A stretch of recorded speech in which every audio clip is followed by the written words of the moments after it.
मांगीलाल बागड़ी, राजकीय महाविद्यालय नोखा, डॉक्टर प्रेम प्रकाश मनचंदा, सह आचार्य, व्यवसाय प्रबंध, बीकॉम पार्ट द्वितीय। विषय है business management, paper first, company law. प्रिय विद्यार्थियों, पूर्व में हमने कंपनी शब्द से आशय, उसकी परिभाषाएं, कंपनी की प्रकृति और विशेषताओं का अध्ययन किया था। आज उसी चैप्टर के अंतर्गत शॉर्ट नोट हैं, उस शॉर्ट नोट के को अध्ययन करेंगे। पहला शॉर्ट नोट है कंपनी का पर्दा उठाना या कंपनी को बेनकाब करना, लिफ्टिंग द कॉरपोरेट विल। एक शताब्दी से भी अधिक समय पूर्व एक केस हुआ था, सालोमन एंड कंपनी के मामले में यह सिद्धांत प्रतिपादित किया गया था कि कंपनी विधान द्वारा निर्मित एक कृत्रिम व्यक्ति है जिसका अपने सदस्यों से पृथक अस्तित्व होता है। यह सिद्धांत कंपनी तथा उसके सदस्यों के बीच एक पर्दा या दीवार उत्पन्न करता है। इस पर्दे को निगमीय पर्दा या समामेलन का पर्दा कहते हैं। किंतु अपने पढ़ के आए हैं,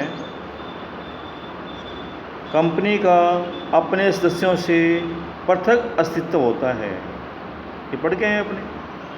कंपनी के सदस्य अलग हैं, कंपनी अलग है, ठीक है। अस्तित्व अलग होगा दोनों का डिफरेंट अस्तित्व है, ठीक है।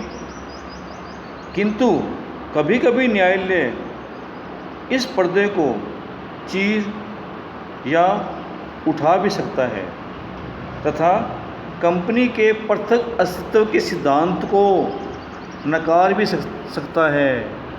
अपने पढ़ के आए हैं कंपनी की विशेषताओं में पृथक वैधानिक अस्तित्व, मतलब कंपनी का अपने सदस्यों से पृथक अस्तित्व होता है। कंपनी की हानि कंपनी की होती है, न कि सदस्यों की। कंपनी जो भी काम करती है उस कार्य के लिए कंपनी जिम्मेवार है, न कि सदस्य। ये पढ़ के आए अपने। लेकिन मतलब मोटी बात यह है, कंपनी के पृथक अस्तित्व को न्यायालय नकार भी सकता है। इसका अर्थ ये नहीं कि अस्तित्व अलग है, ना, नकार सकता है। निगमीय पर्दे को हटाने या अस्वीकार करने या कंपनी को बेनकाब करने से तात्पर्य कंपनी के पृथक अस्तित्व के सिद्धांत को नकारना तथा उन वास्तविकताओं की पहचान करना है जो उस वैधानिक मुखौटे के पीछे छिपी है। इस सिद्धांत को अपनाते समय न्यायालय कंपनी के अस्तित्व को अनदेखा करते हैं तथा कंपनी के संचालकों एवं सदस्यों पर अपना ध्यान केंद्रित करते हैं। अर्थात कंपनी के सदस्यों को, कंपनी के संचालकों को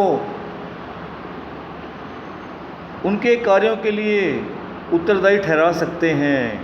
यहाँ पर क्या होगा, कंपनी के पृथक सदस्यों का पृथक अस्तित्व के सिद्धांत को न्यायालय नकार सकता है।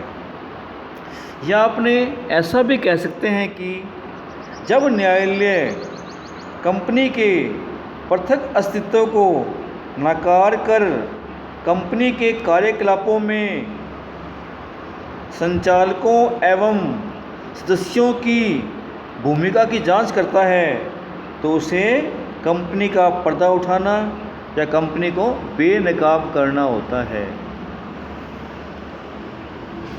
न्यायालय कंपनी को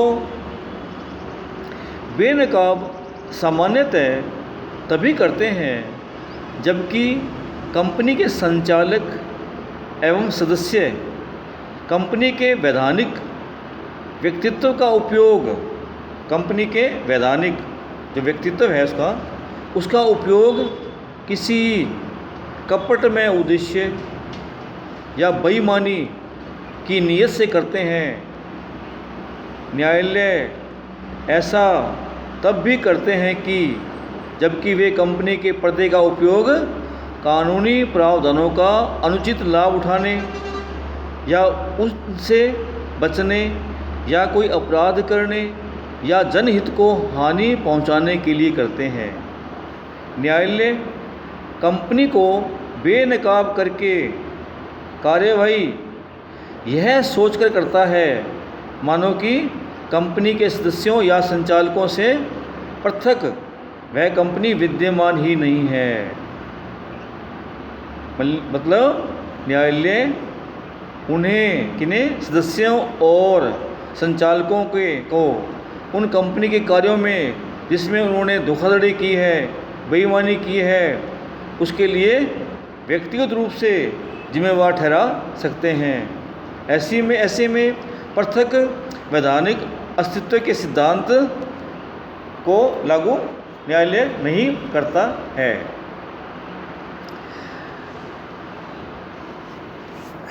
न्यायालय सामान्यतः जिन परिस्थितियों में कंपनियों को बेनकाब करते हैं उन्हें दो भागों में अपने बांटकर अध्ययन कर सकते हैं। एक तो है वैधानिक व्यवस्थाओं के अधीन, दूसरा है न्यायालय द्वारा दिए गए या लिए गए निर्णयों के अधीन। तो पहला पॉइंट है वैधानिक व्यवस्थाओं के अधीन। कंपनी अधिनियम तथा अन्य अधिनियमों की व्यवस्थाओं के अधीन कुछ ऐसी परिस्थितियां उत्पन्न हो जाती हैं जिसके अंतर्गत कंपनी का पर्दा उठाना पड़ जाता है। जैसे असत्य अथवा कपट में सूचनाओं, कपट में प्रलेखों, घोषणाओं आदि के आधार पर कंपनी का समावेलन कराने पर, मतलब यदि कंपनी के प्रारंभिक सदस्य कोई असत्य कथन या कपट में सूचना, कपट में प्रलेख, कपट में घोषणाओं के आधार पर क्या है कंपनी का समावेलन करवा लेते हैं तो न्यायालय इससे उस पर जो पर्दा है उसको हटा सकता है। इसके लिए कंपनी के संचालक, जो प्रारंभिक संचालक हैं, जो सदस्य हैं जिन्होंने कंपनी की स्थापना या प्रवर्तन किया है, उन्हें जिम्मेवार ठहराया जा सकता है। दूसरी बात है प्रविवरण में भ्रामक कथन की दशा में, जब कोई कंपनी जनता से अंश पूंजी प्राप्त करने के लिए प्रविवरण पत्र जारी करती है, यदि उस प्रविवरण पत्र में कोई भ्रामक कथन दे देते हैं, है ना, जनता क्या है उस भ्रामक कथन पर विश्वास करके, है ना, उस कंपनी की प्रतिभूतियों के लिए अभिदान कर देते हैं। फलतः उन्हें उन प्रतिभूतियों के आवंटन से हानि उठानी पड़ती है। ऐसी दशा में कंपनी तथा प्रत्येक ऐसा व्यक्ति जिसने ऐसे भ्रामक प्रविवरण को जारी करने की अनुमति दी है, वह ऐसे प्रत्येक अभिदाता द्वारा उस प्रविवरण के कारण उठाई गई क्षति की पूर्ति के लिए, हानि की पूर्ति के लिए उत्तरदायी होगा। तीसरी बात है कपट में उद्देश्यों के लिए प्रविवरण के निर्गमन की दशा में कभी कभी कुछ व्यक्ति किसी कपट में उद्देश्य से प्रेरित प्रविवरण पर विश्वास करते हुए उस कंपनी की प्रतिभूतियों के लिए आवेदन करते हैं। ऐसी दशा में कंपनी के प्रत्येक संचालक, प्रवर्तक, विशेषज्ञ तथा प्रत्येक ऐसा व्यक्ति जिसने उस प्रविवरण को जारी करने की अनुमति दी है, उन आवेदकों द्वारा ऐसे प्रविवरण के कारण उठाई गई हानियों की पूर्ति के लिए असीमित रूप से उत्तरदायी होंगे, किंतु इसके लिए उन आवेदकों को यह सिद्ध करना होगा कि प्रविवरण आवेदकों के साथ कपट करने के उद्देश्य से ही जारी किया गया था। इसके बाद है, कपट में उद्देश्य के लिए प्राप्त किए गए धन निक्षेप को लौटाने में असफल रहने पर कभी कभी कोई कंपनी अपने द्वारा जनता से प्राप्त धन निक्षेप की राशि या उस पर देय ब्याज की राशि को लौटाने में असमर्थ रहती है।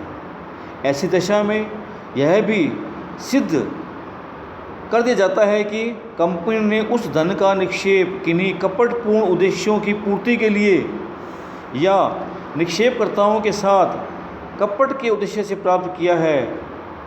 ऐसी स्थिति में उस कंपनी का प्रत्येक अधिकारी जो उस धन निक्षेप को प्राप्त करने के लिए उत्तरदायी है, वे सभी उस निक्षेपित धन एवं ब्याज को लौटाने के लिए व्यक्तिगत रूप से उत्तरदायी होंगे।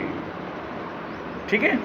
कपटपूर्ण व्यापार की दिशा में कभी कभी किसी कंपनी के समापन के दौरान यह ज्ञात होता है कि कुछ कंपनियों द्वारा कंपनी का व्यापार लेनदारों या उन व्यक्तियों के साथ कपट करने के उद्देश्य से संचालित किया गया था। ऐसी दशा में न्यायालय उन व्यक्तियों को कंपनी के सभी या कुछ ऋणों एवं दायित्वों के लिए ऐसे व्यक्तियों को उत्तरदायी ठहरा सकता है। कर भुगतान न करने की दशा में, in case of non payment of tax, यदि किसी कंपनी पर किसी वर्ष का कोई कर बकाया है और उस कंपनी का समापन हो गया है, तो उस कंपनी के तत्कालीन संचालकों को व्यक्तिगत एवं सामूहिक रूप से उस कर को चुकाने के लिए उत्तरदायी ठहराया जा सकता है। आयकर अधिनियम के प्रावधानों के अनुसार न्यायालय द्वारा ऐसी स्थिति में भी कंपनी के पृथक अस्तित्व को नकार दिया जाता है। ये तो हो गया वैधानिक व्यवस्थाओं के अधीन कंपनी का पर्दा उठाना या कंपनी को बेनकाब करना।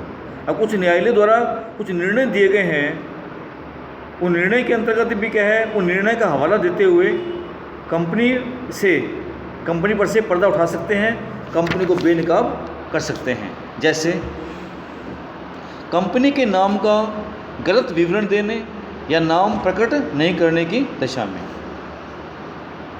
कंपनी के अधिकारियों का यह कर्तव्य होता है कि वे कंपनी का नाम विधिवत रूप से कंपनी के व्यावसायिक पत्रों, लेटर हेड्स, प्रतिज्ञा पत्रों, विनिमय बिलों, चेक आदि पर लिखवाए या छपवाए। इन सभी या ऐसे ही प्रलेखों पर कंपनी का पूरा नाम लिमिटेड या प्राइवेट लिमिटेड शब्दों सहित लिखवाना चाहिए। किंतु कभी कभी कोई अधिकारी नाम के गलत विवरण वाले या अधूरे विवरण वाले अथवा बिना नाम के विलेख या पत्र पर हस्ताक्षर कर देता है, तो कंपनी उस विलेख या पत्र के अधीन अपने दायित्वों को पूरा नहीं करती है। ऐसी स्थिति में उस विलेख पर, उस पत्र पर हस्ताक्षर करने वाला व्यक्ति ही उसके लिए व्यक्तिगत जिम्मेदार होगा। इस संबंध में एक केस हुआ है इस बारे में, ठीक है ना, वासुदेव लाल versus Madan Lal AIR। Company के वास्तविक चरित्र को निर्धारित करने के लिए कभी कभी किसी कंपनी से संबंधित विवाद में ऐसे अवसर आते हैं जबकि कंपनी की वास्तविक प्रकृति को निश्चित या निर्धारित करना पड़ता है। उदाहरण के लिए किन्हीं कंपनियों के संचालक मंडल आपस में गुंथे हुए हैं, इंटरलॉकिंग ऑफ डायरेक्टरेट अथवा नहीं है। कोई कंपनी किसी समूह या प्रबंध विशेष से संबंध रखती है अथवा नहीं, कोई कंपनी शत्रु कंपनी है अथवा नहीं, आदि अनेक प्रश्न हो सकते हैं।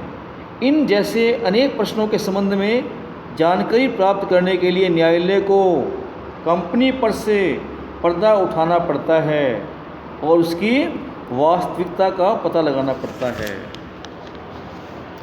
सरकारी आय की सुरक्षा के लिए कभी कभी कुछ लोग कंपनी का निर्माण सरकारी करों से बचने के लिए भी करते हैं।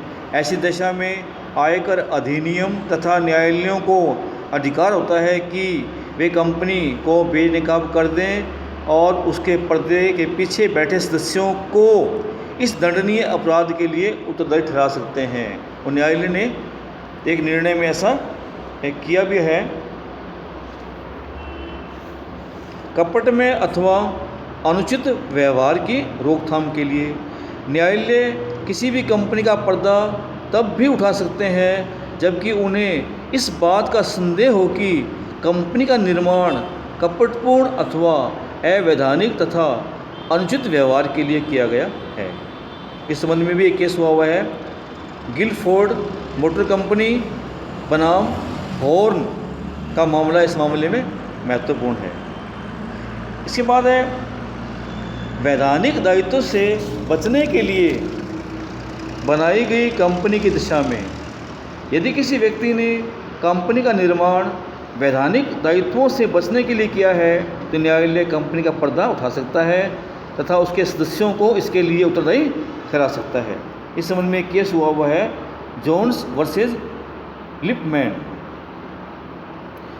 अधिकांश सदस्यों द्वारा शक्ति का दुरुपयोग करने की दिशा में यदि कंपनी के अधिकांश सदस्य मिलकर अपनी शक्तियों का दुरुपयोग करते हैं तो न्यायालय कंपनी के पर्दे को हटाकर उसके सदस्यों को उत्तरदायी ठहरा सकते हैं। इसके बाद पॉइंट 1 कंपनी द्वारा ट्रस्टी अथवा एजेंट की स्थिति में कार्य करने की दिशा में यदि कोई कंपनी अपने सदस्यों की ट्रस्टी अथवा एजेंट के रूप में कार्य करती है तथा अपना पृथक अस्तित्व खो देती है तो न्यायालय कंपनी का पर्दा उठा सकता है। कंपनी के दायित्वों के लिए सदस्यों को उत्तरदायी ठहराया जा सकता है। लास्ट पॉइंट है न्यायालय की अवमानना के लिए दंडित करने हेतु to punish for contempt of court. कभी कभी लोग कंपनी का निर्माण न्यायालय की अवमानना के अपराध के दंड से बचने हेतु भी कर लेते हैं। न्यायालय ऐसी दशा में भी कंपनी को बेनकाब कर न्यायालय की अवमानना के वास्तव में दोषी व्यक्तियों को सज़ा देते हैं। इस संबंध में एक केस है ज्योति लिमिटेड वर्सेस कमलजीत कौर भसीन। तो ये हो गया बेटे आज एक शॉर्ट नोट था, बड़ा महत्वपूर्ण था। कंपनी का पर्दा उठाना या कंपनी को बेनकाब करना। Thank you very much.